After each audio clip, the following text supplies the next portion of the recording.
throwing a curveball here with the blue backdrop. I'll have to change to white suits to make sure that I don't fall away into this backdrop. But welcome, everybody. Fall press briefing here. We'll begin with a couple of opening remarks. First of all, this football team, 2016 has been a work in progress for us, certainly with a number of key players that have graduated, but everybody in college football goes through this same process of retooling, getting those that have waited for their opportunity ready to play. And I like where we have evolved to. We got a chance to spend some time with our team this week in some less formal activities.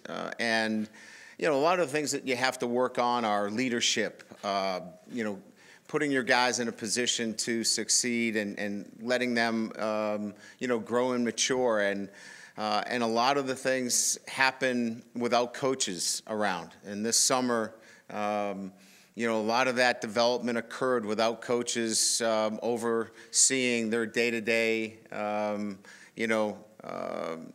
work. So I really am pleased with the progress that we've made leading into camp starting tomorrow in so many areas. I think this football team, in a nutshell, for everybody here today, is one that's going to have to do the ordinary things extraordinarily well. And I know that's a cliche that you've heard a lot, and Chuck Noll made it famous with his football team with the Steelers, but that's true with this team. If they just do the basics, the ordinary things, and they do them very well, this is going to be a good football team. It's a balance of some guys that have played a lot of football, have had success, with some young players. And the balance at times would make you leery, and at times is very exciting because there's a lot of talent on this football team. So it's that balance, because they're going to have to play on the road against some very good football teams. They're going to have to play at home against some talented football teams. But that blend and the things that they're going to have to go through together, I've seen some great growth with this football team leading into our first practice tomorrow. So what 2016 is going to be about really is this football team really doing the ordinary things well. If we take care of the football, if we control the line of scrimmage, no negative plays, don't give up the big plays, those basic tenets of football that you hear all the time ad nauseum, if we do those ordinary things well, we're going to be a good football team. We can't give up the catastrophic plays and turn the ball over on offense. I think if we're going to be the kind of football team we expect to be, ordinary things extraordinarily well, we're going to be a good football team. So it's kind of a bit of a preview. I think you'll get a little bit more of a sense of this team as we kind of answer some questions and dive deeper into some of the personnel and some of the questions that you have. So with that, we'll open it up to questions.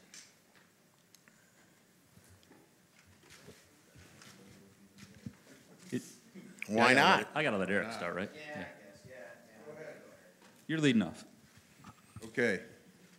Saw some stuff online through social media. With my emoji? Is that what you were referring to? Not right out your of the emoji. gate? Is that the first question? Nor the bachelorette thing. Yeah, I can't comment on that. But as far as injury technology, Yeah. I know that you're going to get a lot of questions about last year's injuries and what have you done to address them. Can you kind of speak to the technology part of that? Well, again, I think there's no way to have an injury prevention. I mean, not in this game of football. But I think being, clearly invested in finding ways to keep your players on the field, other than hoping and praying, is where you have to be. And that is an investment in science. That is sports science coming into modern day athletics. And we've made a huge investment into the sports science. And I think that field is going to allow us the opportunity to keep our players on the field. And again, as I said, there's no injury prevention, but there are ways to to cut back and to continue to develop your players to keep them away from those potential injuries. And that has been a big focus of mine this year, whether it be through functional movement screening, whether it be through GPS, whether it be through scan testing, the retinas for concussion testing. There's a number of different protocols that we've entered into this year that I think are going to help us keep our players on the field. Your wide receiver position at the end of spring, I think you're pretty excited about the potential of the group, but beyond Torrey Hunter, there was kind of this mass of young talent. How do you see that shaking out, and have you kind of figured out what you're going to do with Stefferson in terms of trying to get him on the field? Well, again, I think, we feel like the picture is going to have to get clearer once we get into some form of competition in the next, 2-3 weeks. But guys that have been in the program first, let's talk about them. Torrey Hunter, I think we all know, is going to have to play a central role.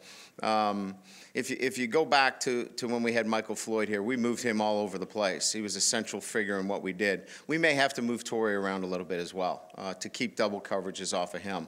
But then we moved to guys that have got to step up for us, and I think C.J. Sanders has got to be able to play more of a prominent role. As you know, he got his toes wet a little bit in the special teams game, and we saw his ability there. Now it's going to have to show itself as a inside receiver. And I think you're going to have to see more from Equanimous St. Brown. I think he's a big player for us, a guy that's really going to have to take the next step, which all of our players that have been here with me have used that opportunity and have taken advantage of their chance, if you will, and I think he will. He's going to be an important player for us in terms of stepping up. If he does step up, now you've got Corey Holmes, who's waiting for a chance. I think he's a very gifted player, and I think he's going to find a place on the field. We mentioned Stefferson, who's a freshman, who's certainly got great skills, but we don't want to put too much on his plate. And then I think then finding how that rotation plays out with that group right there. Miles Boykin, obviously is a big kid that can certainly use his athleticism. So there's a number of guys there right now, and you probably put it the best is that there's a bunch of guys there, but we have singled out some guys that really have to step their game up, and now it's their time. And Equanimous is a guy, Corey Holmes is a guy, C.J. Sanders is a guy in particular. Those guys are going to really have to elevate their game. Obviously, you don't see them doing everything. You have OTAs and, kind of behind the scenes, no coaches' practices. But what freshmen impressed you this summer? Well, it's been the defensive players, by and large, the corners and the safeties. Those guys are probably, as a group, more ready to play than anybody that we have on our football team. So when you say impressed, I'm impressed with, Okora and Jones and Day. Those defensive linemen are going to be very special players. There's some more development that goes on there. Tommy Kramer's an impressive player. There's a lot to be impressed with a number of them, but if the question I'm reading into correctly is who are the guys that are close to playing, I think your eyes have to look towards the corners and the safeties, and in particular that group. They've got some players there. We've got some players there that are going to play this year as true freshmen and impact our football team positively. Last one from me. Alizé, came out with a statement Yep. and seemed to take accountability for everything. And, Mm-hmm. and I know that as a coach, these are hiccups that you don't ever want to see. But at Notre Dame, is this just something that's going to happen because of the academic grind? Is there an answer to maybe making these happen fewer? How do you kind of frame what's happened there? No, I think, first of all, I'm proud of Alizé and him taking full accountability. That's what we ask our players to do. They're accountable for their actions both in the classroom, on the football field, and in the community. And we would want all of our players to be accountable in everything that they do. I'm pleased with him in the sense that he's he's understanding what he needs to do. He understands his shortcomings and what he's got to work on. He's a young man that is maturing and growing, and he's got a bright future.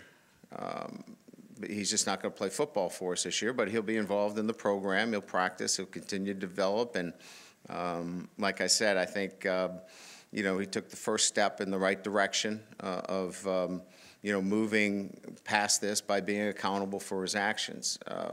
Look, Notre Dame is and will always be, a high academic environment, and you got to come to play every day. And if you don't, you're going to find yourself on the sideline. And this is a case, and it's a reminder to all of our players that that classroom was filled with Army academic All-Americans and Under Armour academic All-Americans, and you better meet that level when you go in that classroom, or you're going to get left behind. And he recognizes that, and he'll be better for it. Brian, to take your opening statement that if your guys do ordinary things extraordinarily well, this will be a good year. In your mind, what is a good year this year? Well, we only have one goal, and that is to be one of the 4 teams selected for the playoffs. We don't have a conference championship, so everything that we look towards is to be one of those 4 teams selected in the playoffs, and that's the goal each and every year. What is it about this group that makes you confident that you're going to be successful this year? I mean, what do you like about them? Well, first of all, I think we've recruited pretty well. I think we've got some talented players. I think in college football, anytime that you have quarterbacks, and we're full with quarterbacks, that gives you a fighting chance right out of the gates. I think, coupled with the fact that we've really settled into our defense, our kids are very confident in what we're doing. Now we've transitioned well from where we were defensively to Coach Van Gorder's scheme and what we're doing there. I think that there's a comfort level that's on the defensive side of the ball.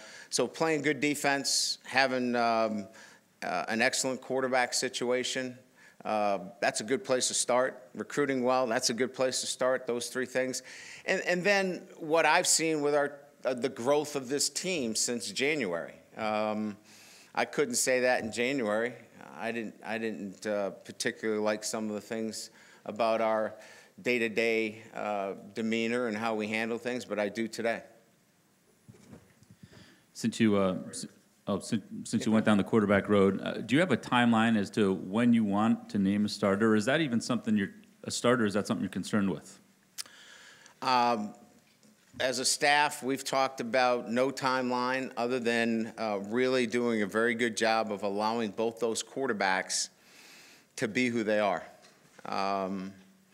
We felt like in the spring, we may not have allowed Malik to be who he was in the sense that we had to catch him up to an offense that evolved more around Deshaun than it did around Malik's talents. So we need both of them to be who they are. So it's really been more about getting our offense to run effectively for both of them. And that's really been most of the focus, if not all of the focus, instead of sitting in the staff room and coming up with a date or a time as to, when are we going to make a decision on the quarterback.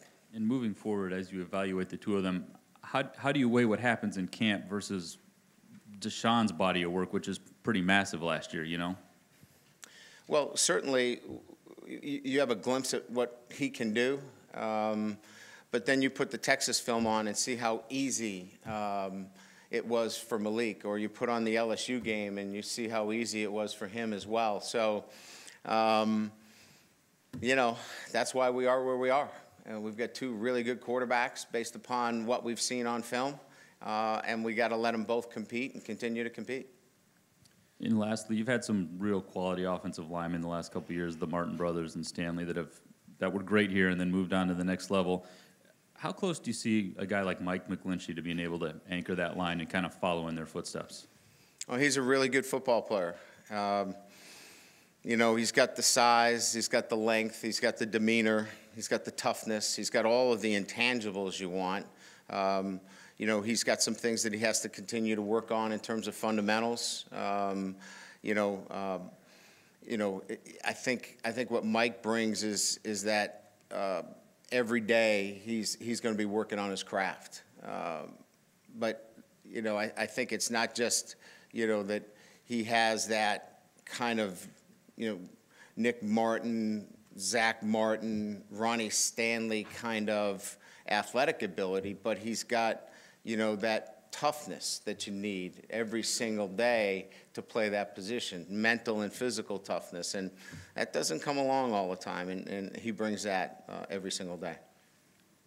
Brian, here to your right, down low. Yep. The schedule is what it is, but can you talk about the added challenges, whether it be an advantage or disadvantage of trying to get ready for an opponent like Texas on the road in the opener versus maybe a lesser opponent? I know you're probably preparing the same, but it has to add different challenges, doesn't it? Yeah, I mean, I think that there are a number of teams that have to go through the same situation that we do. I know there's some marquee games out there, USC, Alabama. I mean, look, I mean, for us, we've got our football team's attention in camp. So, you know, from that perspective, they know who they're playing against. And so from the positive standpoint, you know, they know every day counts. And, you know, you have to be prepared when you step on the field against Texas. So I think that's the positive end of it. You know, whether you're playing a lesser opponent, whether that helps you or not the next week, you know, it's hard to say. I know this, that, you know, our guys have been excited about this opportunity because they know it's a challenge. Our guys come here because of the challenges.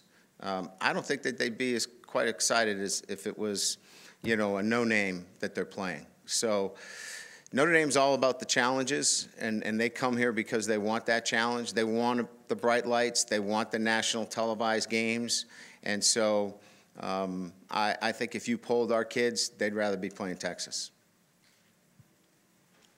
Brian, what would you anticipate the interior defensive line? I know as the spring ended, Jerron Jones, Jerry Tillery were lining up there, but neither were named as starters. What do you anticipate happening there in terms of position flexibility? Do you see Jerron Jones moving to 3 technique at times? And Daniel Cage, I know, is in that mix, but who else might be in that mix? Well, it's those 3 guys right away. It's Cage, Tillery, and Jones. You know, those 3 guys right away. And position flexibility, you know, Tillery presents the most flexibility of the 3. Cage is much more of a shade, you know, nose. Jerron can do some things in a passing situation that are very intriguing to us, as you know. You know, so each one of them presents some different pluses and minuses in there. We think there's a couple of young guys that may be able to give us some things in there. Elijah Taylor is extremely strong, can hold the point. May not be as dynamic yet, but as a guy you can't move. You know, he's you know, one of the stronger players on our football team. So, you know, we think if we can get a 4 or 5 man rotation in there with the 3 guys that you mentioned, obviously, we should be in pretty good shape. I know you'll find out here in the next couple of weeks, but in terms of work volume with Jerron Jones and Daniel Cage, what are you anticipating at this stage of their careers? Yeah, I think if we can get, you know, between 20 and 30 plays, I mean, that's an expectation that we would have for them in there. That would be really good for us, you know, because we're going to be playing, you know, in 3rd down situations and nickel. We're going to have to play a lot of guys against Texas. They're a tempo team. It's going to be hot. So some of those young guys that I mentioned are going to have to be able to play some roles for us inside there as well. 2014, I don't know that you anticipated the breakout year that Will Fuller had. Last year, you might have anticipated a little bit more with C.J. Prosise. Yeah. Who's that guy in 2016, and you can't say Torrey Hunter? You know, I think on the offensive side of the ball, I don't know that there's one particular guy. I think we're going to have contributions from, you know, the running back position, Josh Adams, Torian Folston. I think Dexter Williams could be a guy that really plays much more of a prominent role in what we do offensively. I think he's an explosive player. I mentioned Equanimous, St. Brown. I think he's a guy that's on the verge of doing some really big things for us. So not to be, elusive, but I don't know that there'll be one particular player, but I do think that we have maybe 4 or 5 guys that will elevate their game to a level that will give us the production that we're looking for from an offensive standpoint. Thanks, Brian. Yep. Brian, you mentioned that you don't have a timeline. How much for the quarterback, how much was a challenge, because they have different skill sets, getting the whole offense ready when you have to go back and forth between, working for certain skills? Well, at first I would probably have said, there's not much of a difference in terms of the two of them. They're both, very similar. But we've learned a lot about both of them. I think last year at this time, we didn't think Kaiser could run the ball very well in our option scheme, and he runs the ball very, very well. And I think we all would sit here at this time last year and say Malik's going to be really good running the read option. So in that process of learning about both of them, they have some strengths and weaknesses within the offense that we'll tweak just a little bit. But there's no overhaul of the offense if one is in versus the other. There's just some play selections that would be different. And so we can still lay down our entire installation seamlessly, but we'll just pick some different offensive plays and structure for one versus the other. One works in a little bit of a different kind of scenario better than the other, but it won't be going from a direct snap two-back offense to a spread offense. It won't be that much of a jump. And Niles Morgan, can you talk about the development he's made this year and what your expectations are for him? He'll be our starting middle linebacker.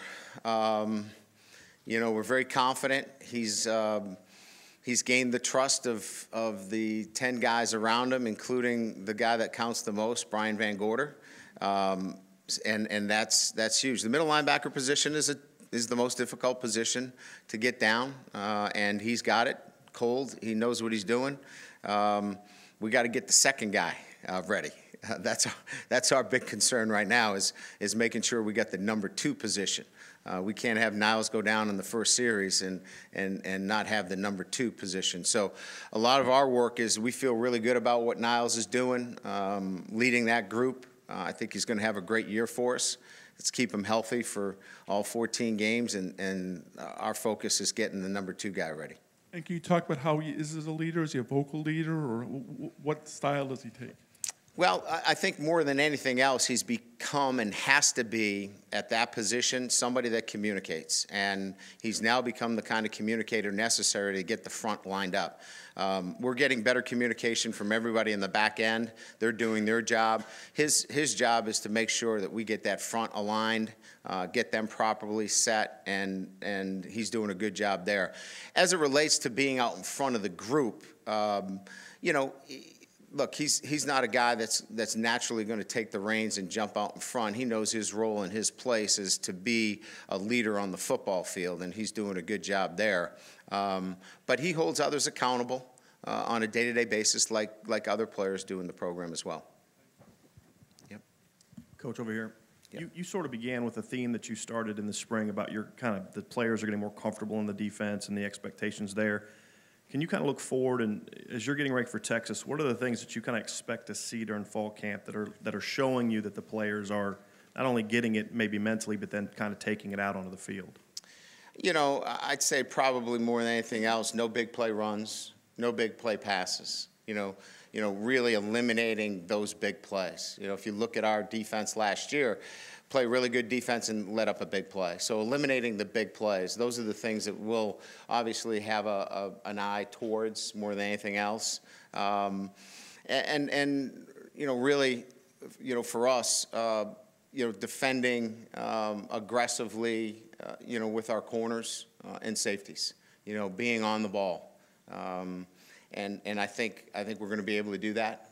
Matter of fact, I know we'll be able to do that with the players that we have back there. So just on it relative to coverage, on it relative to our fits, and not giving up big plays in the passing game and big plays in the run game. When you talk about cornerbacks, you've got a battle, obviously, at left cornerback. I believe you guys are going to play left and right. You're going to have a battle at left cornerback. Who are the guys that you kind of see pushing for that? And is there a hesitancy at all with you guys to kind of maybe not throw Sean Crawford out there because of what the expectations maybe might be for him at nickel? No, I don't think so. I think we're going to play Sean Crawford as much as we can. And if we got to play him at corner and then move him in and then bring somebody else on the field, we think we have great depth at that position. You know, I think Nick Coleman's really going to come into his own. We've seen some great growth from Nick. Nick's got great speed. He just needs some confidence, and we're starting to see that confidence grow with him. So I think he's a guy you're going to see a lot more of. Obviously, you know, some of the freshmen that we've been impressed with, there isn't a corner that we don't like, that we don't believe right now as we speak can't play for us. And you know, you've got some interesting opportunities there. You know, Devontae Vaughn's 6'2" corner, you know, and he is not a safety playing corner. He is a corner playing corner.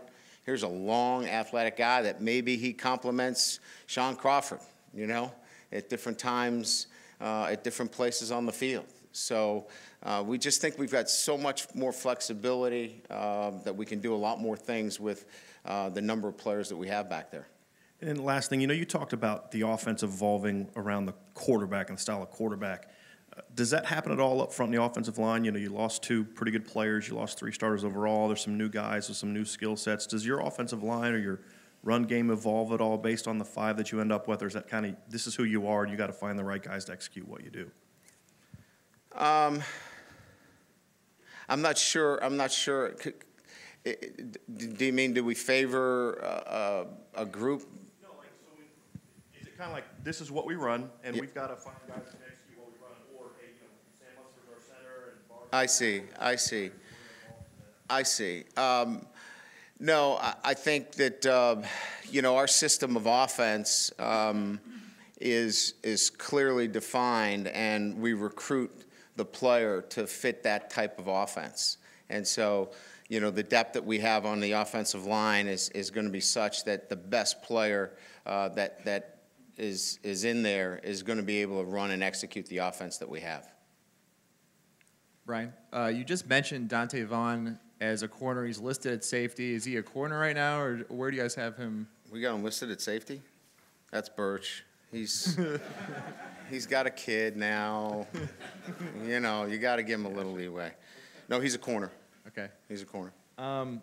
Isaac Rochelle obviously has been so consistent for you guys, reliable. What is the next step in his advancement? Well, we've asked him to do a lot of things. The first thing that we've asked him to do is be a leader for us, and he's really done a great job there. You know, he's picked up for where Sheldon Day has left off in terms of taking over the room, the defensive line room. Outstanding job there of mentoring the group, the young guys. There's a lot of young guys in that room. Really pleased with where that's going in the direction. And now the other thing is that he's been able to physically do all the things that we've wanted him to do in this offseason. Again, a little bit like Sheldon Day, he's made the most gains that he's had since he's been here physically. He's had some back issues since he's been here. Excuse me. And he's been physically able to do everything. And this is the first time in 2 years that he's been able to squat heavy, do all the leg lifts, do all the things that's necessary to be explosive. So I see him being a great leader for us, and then having the kind of strength to maintain that throughout the year. You know, he had a tendency to drop body weight and maybe get a little bit worn down during the season. He looks really good right now. You've been talking about the freshman. Chase Claypool is a guy that seems like he can end up at a lot of different spots. What do you see for his future and where he might end up? Yeah, he's an intriguing player, obviously. We're committed to giving him a look on offense.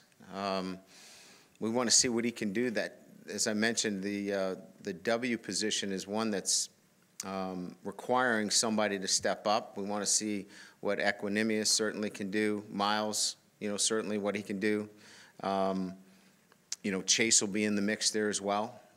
So there'll be a lot of one-on-one opportunities. There'll be a lot of, in our camp, we'll have to structure it to give all of these young players, corners and receivers, the opportunity to go out and compete and make some of those evaluations, and then make some decisions and go with them. But he's certainly a guy that we got our eyes on.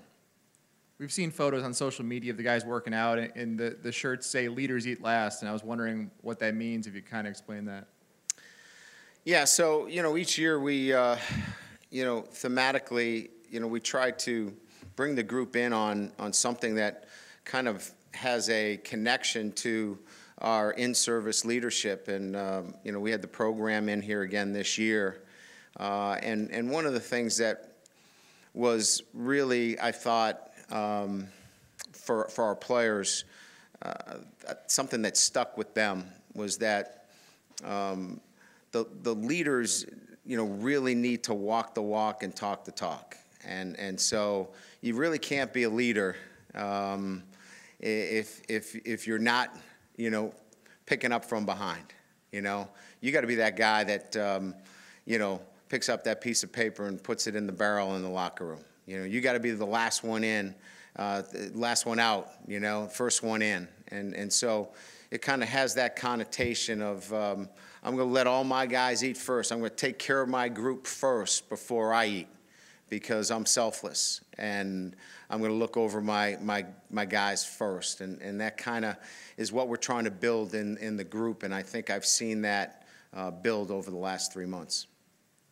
After the blue gold game, it seemed like there was a little frustration with Brandon Wimbush, just how to involve him, how to keep him, getting reps and keep him improving and advancing. How do you manage his situation when obviously it's such a full room and you've got a competition going on? Well, I don't know who was frustrated. I wasn't frustrated. I know that we've got an outstanding player that, is going to wait for his opportunity. And, we were committed to not playing him this year after having to play him under, less than ideal situation last year. We had to put him in a game. So we were committed to not playing him this year and saving a year. And that was the plan. So there's no frustration on anybody's part. He'll be able to compete for the starting job next year.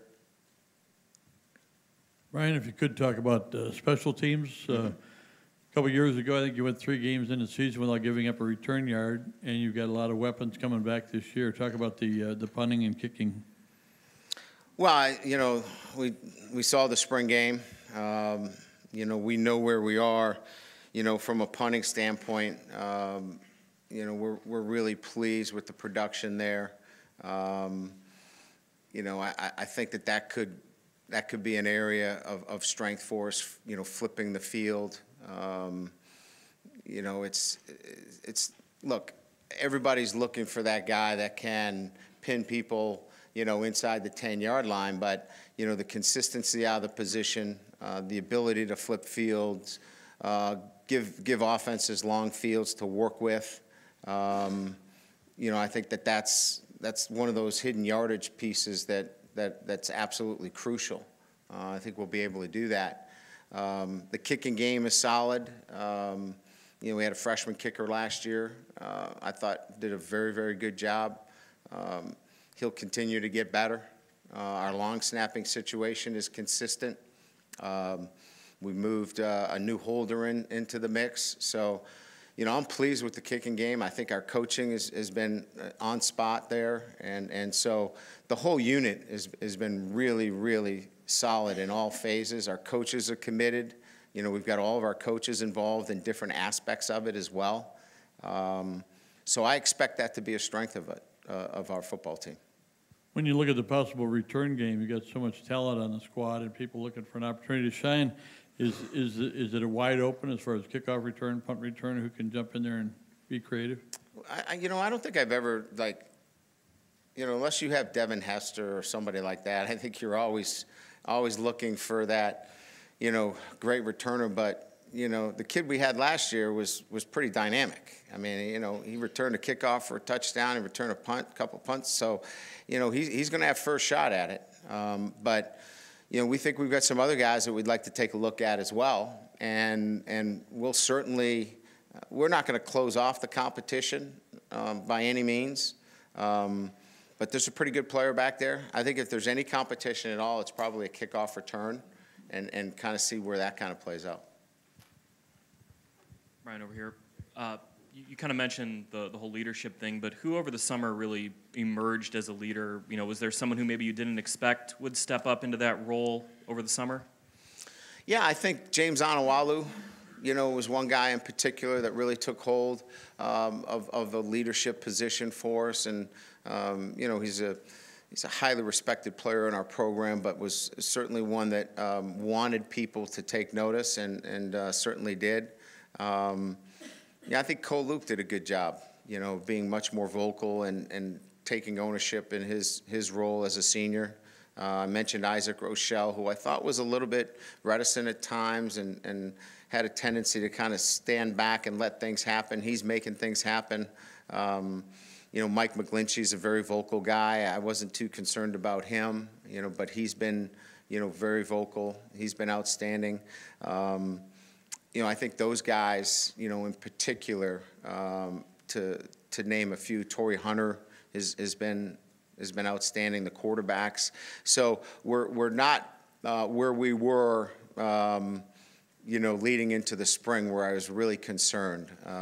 Our guys have really understood the importance of holding others accountable and themselves, and the need for leadership, and that's really been very pleasing to see. Did you kind of have to set the platform for, you know, Cole Luke, Isaac Rochelle, those guys during spring to let them know, hey, you have to do this, but it still has to happen naturally over the summer almost? Yeah, it's all work. You know, it's you have to set it up by meetings and spending time with them and pointing it out. We had exercises.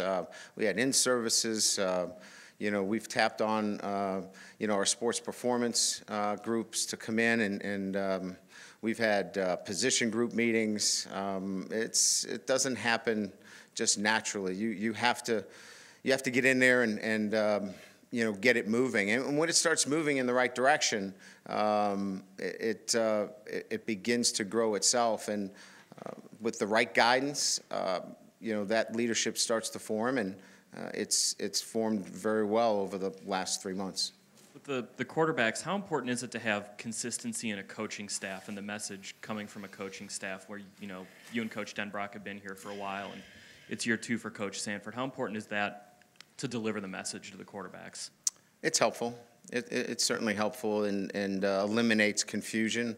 Anytime that the kids can come over here, in particular the quarterbacks, and know what to expect, that helps them go out and know that they're going to be given every opportunity to succeed. You know, if they come here and they're not sure what to expect, you might see some inconsistencies in their performance. So that's very important, that consistent message, consistency on a day-to-day basis, and not having 3 different messages. I say one thing, Denbrock says another thing, Sanford says another. You know, that can be fatal in some businesses or organizations as it relates to the productivity of the guys that are in the middle of it. Just, you said there was no timetable, but leading up to the Texas game, is there a point where the offense needs to have an identity with Deshaun or Malik as the quarterback?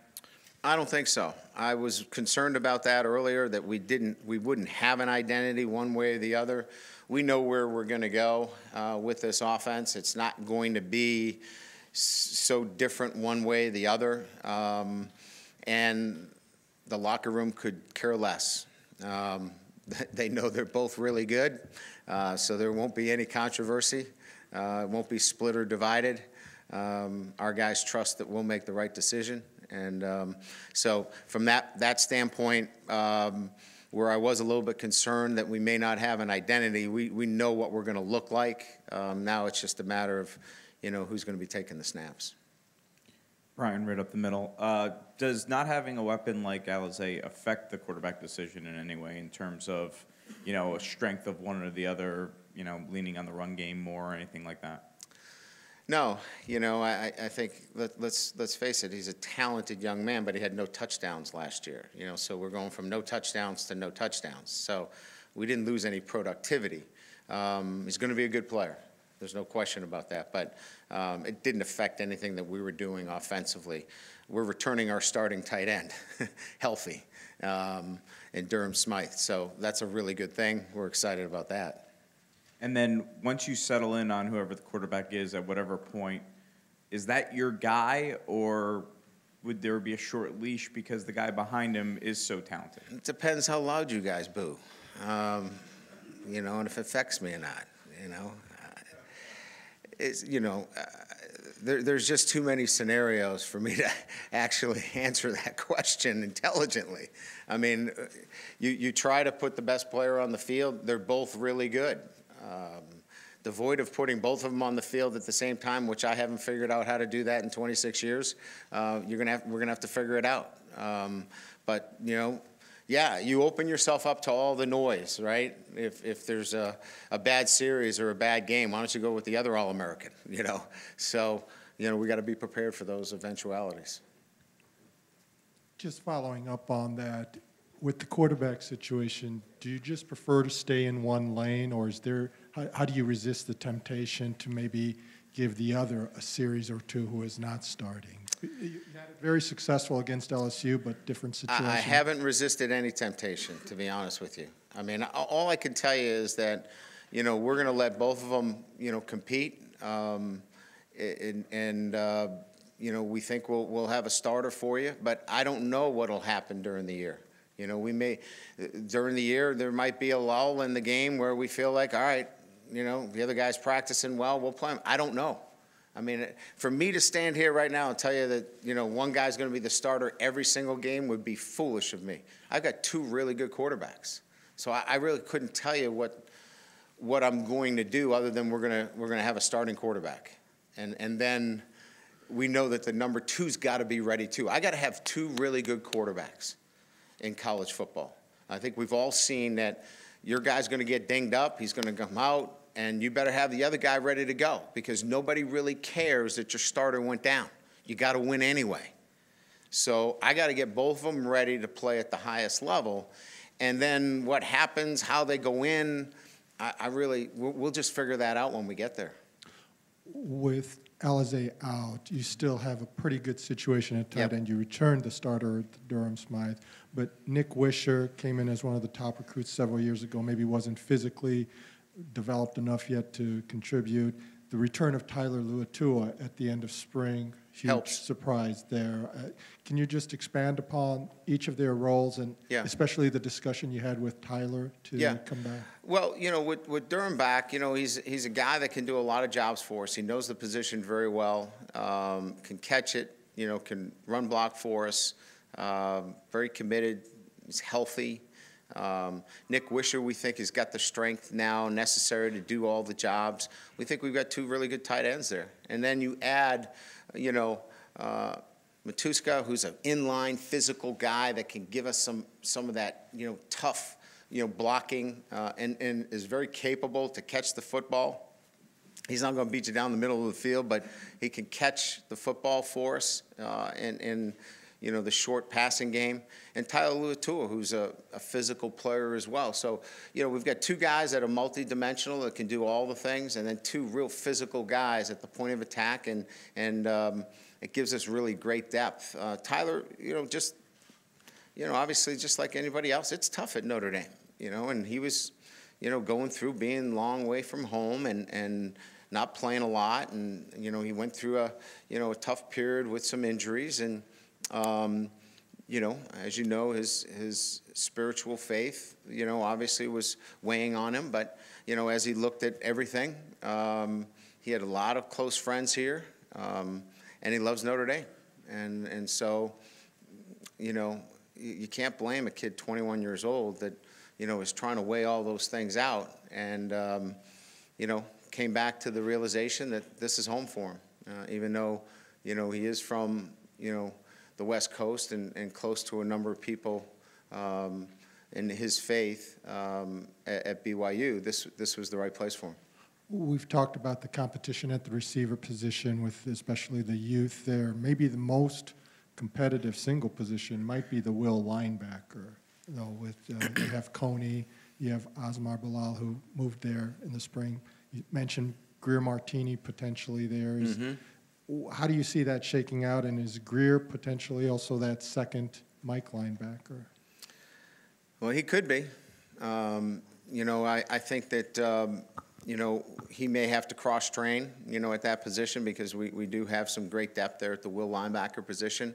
We'll see how that goes. He's capable mentally, to probably handle, more so the multiple roles of that position. But you're right, we've got some great depth there, and Greer looks great. I mean, physically, has really transformed the way he looks.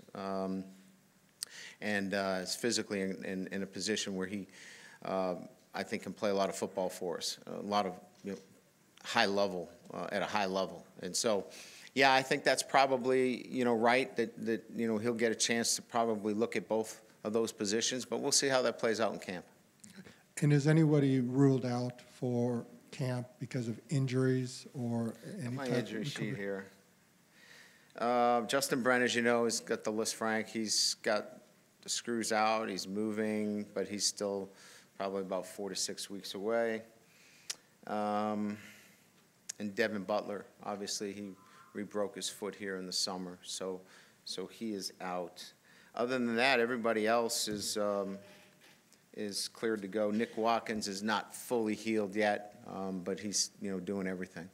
That's it. And I didn't notice Grant Blankenship on the roster. He is not. He is no longer on the roster. Okay. He's transferring, or is he? He from what I understand, he is looking at a transfer. Yep. Thank you. Coach, with Coney back. Yeah. With Coney back, how does that change the complexion of that battle? Because obviously he wasn't with those guys in the spring. Is he further back, or how does him being in the mix with Bilal and the other guys just change that battle in any way? No, I think it's going to be a great battle with the number of guys that were mentioned there.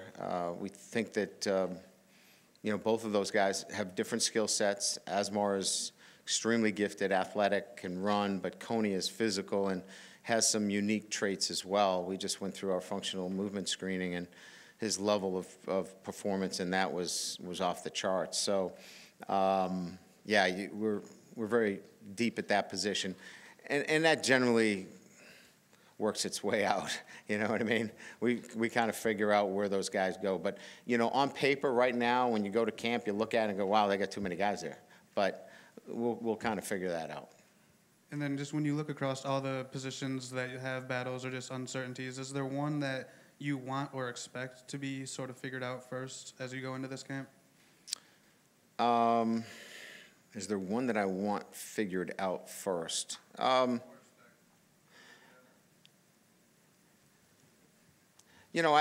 still think that, more than anything else, it's, to me, settling the wide receiver position. If you told me after the first 5 days at Culver, we got all the receiver positions locked down, I'd be a pretty happy guy at that next press conference. I think that's the area that we really have to see, those guys perform on a consistent basis. I'm pleased with the depth and the athleticism on the defensive side of the ball.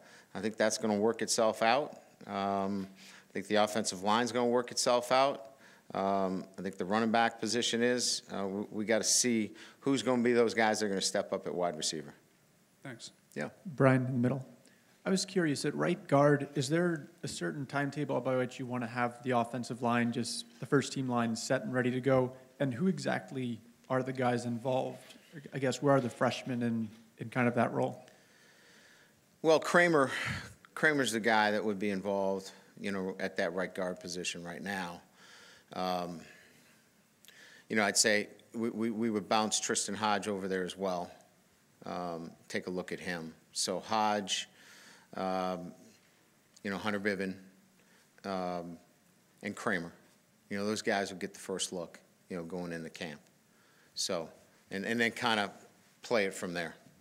I know last year, kind of having continuity through the spring and fall camp on the offensive line really helped the guys gel.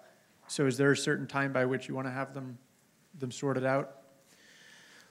Well, you've got Mustafa at center right now, so you've got 3 of those guys sorted out. Bars will start out at the right tackle position. We think that that's the right place for him. So arguably, you know, 4 of the 5 are figured out. That's pretty good going into camp.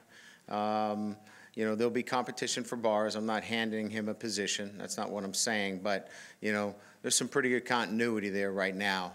Bivin is a guy that's been around a long time, you know. So, you know, you're lining up 5 guys there that have played a lot of football and know what they're doing. So I don't see that as a huge mishmash of trying to figure out who's playing where, as much as trying to give Hodge some time at guard. Now, when you're doing that, then I got to move Harrell into center.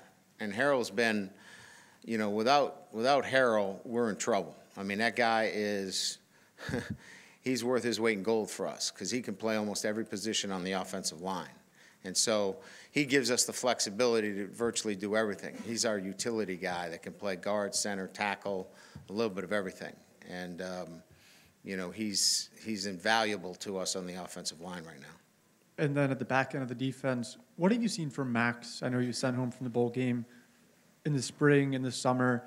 I guess that kind of makes you believe this might be the year for him to really. You know, he may be the guy that epitomizes the ordinary things, doing them extraordinarily well.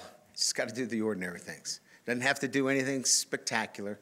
I think we all know he's an extremely gifted player. He's got great athleticism, but he just has to do the ordinary things well. If he does that, we're going to be in good shape with him. And then, just to be clear, so Martini and Coney are good to go as well? Yes, Fully cleared, right. fully cleared. Yep.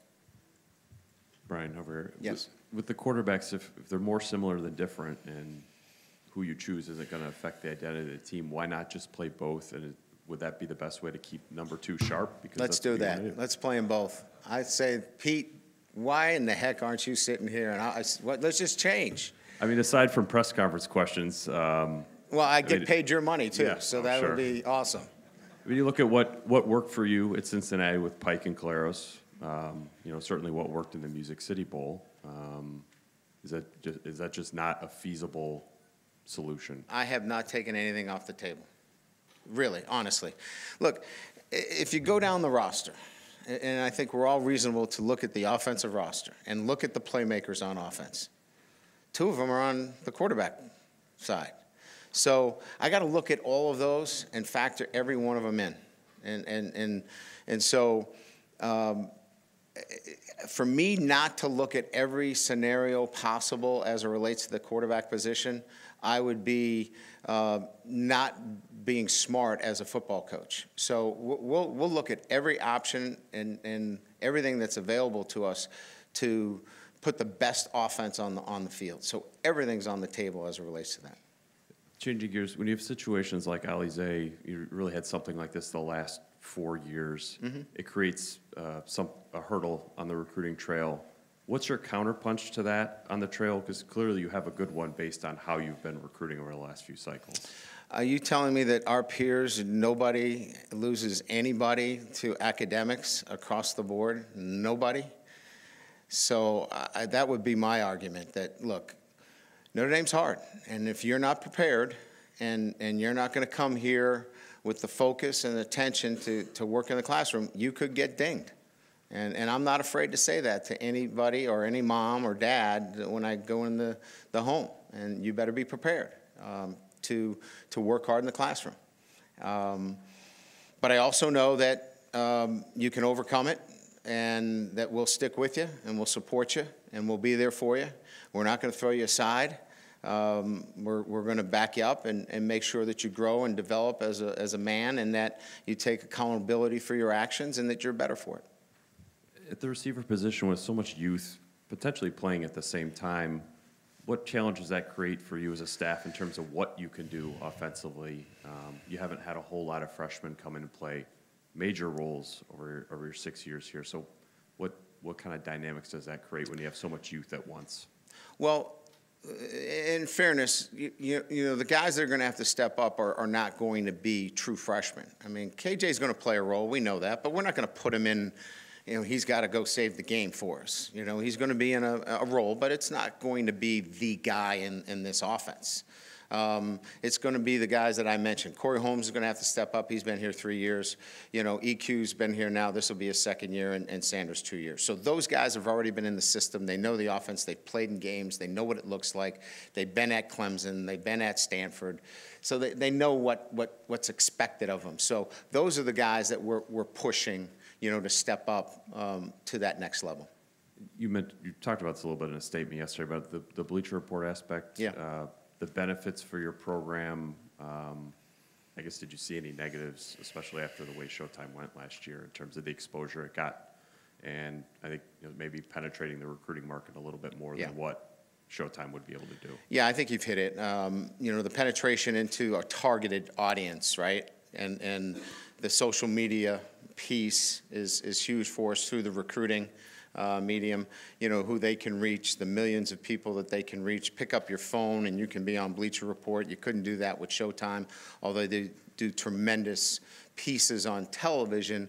You know, this gives us a unique relationship that nobody else has in college football. So I think the uniqueness of that, where they're partnering with Notre Dame, the ability to penetrate a targeted audience that we're looking for, not only in our alumni base and those that follow Notre Dame football, but, you know, that recruiting base as well. I think it wasn't too difficult to sell me on it.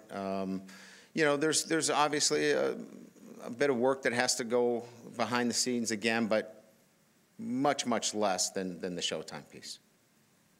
Coach in front. You have a group of talented off-field analysts. You know, in the summer, there's obviously a lot more time for self-scout.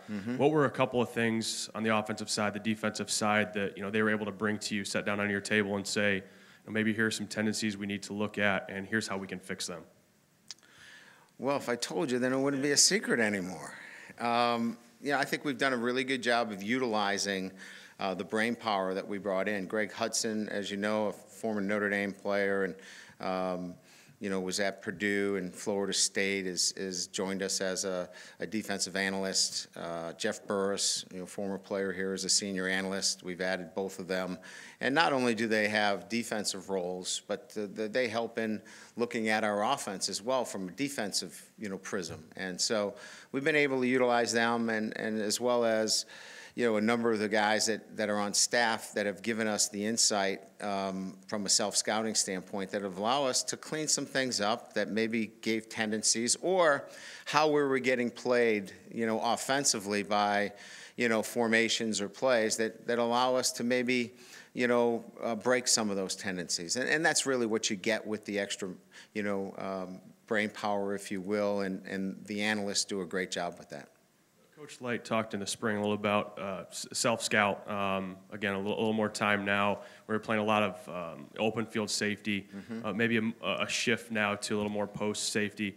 Does that have anything to do with getting a guy like Sean Crawford back, being able to play some more sub packages? What does it look like from a personnel standpoint, replacing a guy like Elijah Shoemate? Do you take all those things into consideration, and I guess how would you see, from Brian Van Gorder's standpoint, how he would maybe change how he calls the backside of the defense? Okay, well, you know, playing post safety requires you to play, you know, man coverage. So the first thing you have to be able to do is play inside out, man, against a skilled number 2 receiver.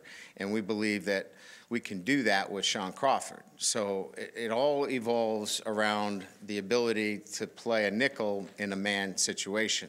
Then you can play post safety and play some more man coverage. We didn't feel comfortable playing man inside out with our nickel last year when Sean went down.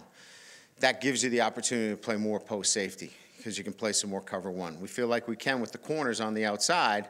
Now we feel better about the first nickel and the second nickel. That can play man coverage. So, yeah, you may see more post safety because of that. Yep. Good. And just for everybody, and I know the announcement might not have been made, no more phone calls. Oh, did that announcement was made? No more phone calls. Yeah, we're saving $250,000 on that. So, yeah, $250,000.